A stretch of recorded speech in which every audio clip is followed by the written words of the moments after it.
Halo semuanya, Assalamualaikum warahmatullahi wabarakatuh. Perkenalkan saya Baik Riyadatul Khalifah, dokter muda Fakultas Kedokteran Universitas Islam Al-Azhar.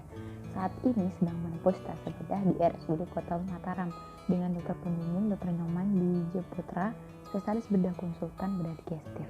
Saat ini saya akan membawakan topik tentang perforasi gaster. Sebelum itu, jangan lupa like, subscribe, and comment. Pembahasan perforasi gaster.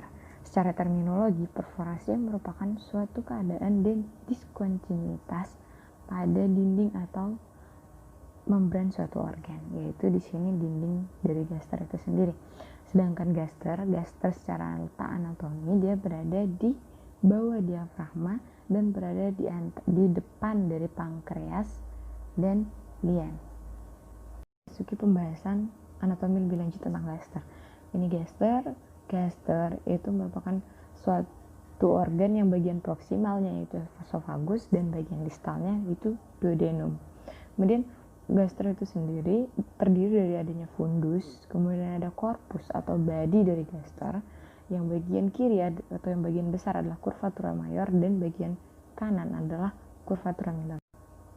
Ada pyloric antrum, kemudian ada pyloric canal, dan ada pyloric sphincter. Nah, ini yang menghubungkan antara gaster dengan duodenum. Bagian dinding gaster dari luar ke dalam, itu bagian luar yang paling luar itu yang merupakan serus. Kemudian selanjutnya ada lapisan muskularis yang terdiri dari 3 jenis otot. Yang pertama yaitu longitudinal, sirkular, dan oblik. Kemudian ada juga pada lapisan dalam yaitu lapisan mukus. Kita akan memasuki fisiologis dari gaster itu sendiri. Secara fungsi, gaster dibagi menjadi 2, sekretorik dan motorik. Untuk yang sekretorik itu dibagi menjadi 3 fase, yaitu sefalik, kemudian fase gaster, dan fase intestinal. Nah, ini menjelaskan bagaimana proses atau mekanisme perangsangan dari makanan itu sendiri. Bagaimana kita mulai mencium atau memikirkan atau melihat dari makanan, dan bagaimana otak atau nervus persarafan dari gaster itu sendiri merespon hal tersebut sehingga ia dapat mengeluarkan zat-zat pencernaan atau enzim lambung yang nantinya disiapkan untuk mencerna makanan yang akan kita makan. Selanjutnya fungsi motorik. Fungsi motorik ini yaitu bagaimana gaster berfungsi sesuai motoriknya, yaitu dia berfungsi menyimpan, mencampur, dan menghaluskan dari makanan itu sendiri melalui gerakan-gerakan ototnya itu tadi. Selanjutnya kita akan masuk ke pembahasannya, yaitu perforasi dari gaster. Ini adalah salah satu contoh gambar dari perforasi gaster. Nah, perforasi yang saya sebutkan sebelumnya, perforasi merupakan suatu diskontinuitas dinding suatu organ ini tanpa adanya lubang, sehingga menyebabkan isi-isi dari gaster itu sendiri dapat keluar ke rongga abdomen. Salah satunya bisa ada asam lambung, kemudian ada enzim pencernaan, ada sisa-sisa makanan, ataupun ada gas yang nantinya dapat keluar ke rongga abdomen sehingga pada pemeriksaan hasilnya tanpa adanya udara bebas pada peritoneum. Angka kejadian dari perforasi gaster itu paling sering ditemukan pada usia 40-60 tahun. Kemudian untuk perforasi gaster itu sendiri pada bagian lambung itu paling sering ditemukan pada duodenum, yaitu sekitar 60% dari total kejadian. Kemudian masing-masing 20% untuk curvatura minor dan pyloric antrum. Untuk perforasi gaster itu bisa disebabkan oleh berbagai macam hal, namun dibagi menjadi 2 faktor, yaitu faktor trauma maupun non trauma. Untuk yang faktor trauma itu bisa disebabkan karena adanya trauma tumpul pada abdomen ataupun trauma tajam, yaitu trauma tusuk. Sedangkan yang non trauma ini bisa disebabkan paling sering itu pada kejadian dengan ulcus pepticum, kemudian ada neoplasma pada gaster sendiri, dan adanya benda asing, kemudian ada konsumsi bahan-bahan korosif seperti keracunan, kemudian adanya tindakan medis atau iatrogenik. Kemudian untuk mekanisme trauma menyebabkan perforasi gaster, ini contohnya yaitu di tinju, itu salah satu trauma tumpul. Pertama itu bisa terjadi perforasi gaster jika adanya kompresi eksternal akibat kenaikan tekanan intraabdomen secara akut dan intens. Kemudian kejadian tersebut berlangsung cepat atau deselerasi cepat. Kemudian adanya benturan dengan organ intraabdomen yang lainnya terhadap dinding perut anterior. Lokasi paling umum terjadinya perforasi gaster pada trauma tumpul yaitu paling sering ditemukan pada dinding anterior sekitar 60%, kemudian diikuti oleh curvatura mayor, dan selanjutnya diikuti oleh pada curvatura minor dan dinding posterior dari gaster itu sendiri. Ini salah satu contoh dari perforasi gaster untuk contoh non trauma, yaitu ulcus pepticum.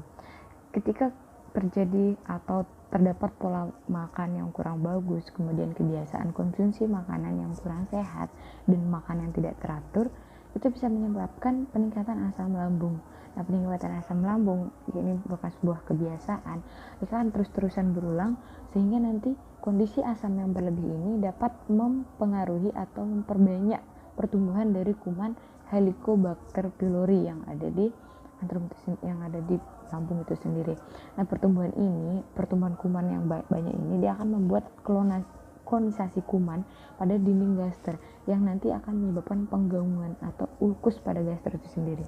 Nah, ulkus yang terus menerus ditambah lagi dengan korosif dari asam lambung yang terus meningkat, ini bisa menyebabkan menembus lapisan muskularis dan serus dari gaster itu sendiri. Terjadi kebocoran dari dalam gaster ke luar, yaitu ke dalam rongga abdomen.